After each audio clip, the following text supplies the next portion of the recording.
புகழ் மற்றும் செல்வாக்கு மிக்க ஒரு பெரிய தொழிலதிபர் நீண்ட வருடங்களுக்குப் பிறகு தனது கிராமத்தில் இருக்கும் ஏழை நண்பனை பார்க்கச் சென்றார். தொழிலதிபர் விலையுயர்ந்த காரில் விலைமதிப்பற்ற ஆடைகளுடன் சென்றார்.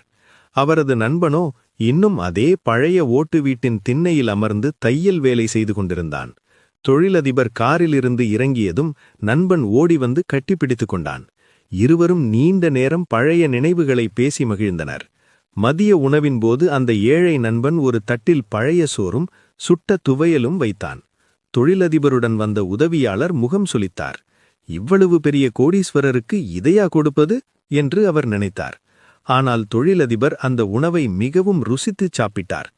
கிளம்பும்போது தொழிலதிபர் தன் நண்பனிடம், "ஏன் என்னிடம் உதவி கேட்கவில்லை?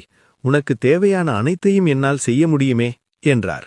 நண்பன் சிரித்துக்கொண்டே சொன்னான், "உன்னிடம் உதவி கேட்டால் நீ என் முதலாளியாகி விடுவாய்.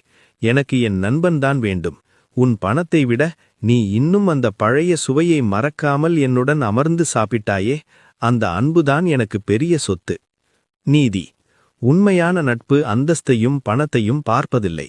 காலங்கள் மாறினாலும் மாறாத அன்பு மட்டுமே நட்பை உயிர்ப்புடன் வைத்திருக்கும்.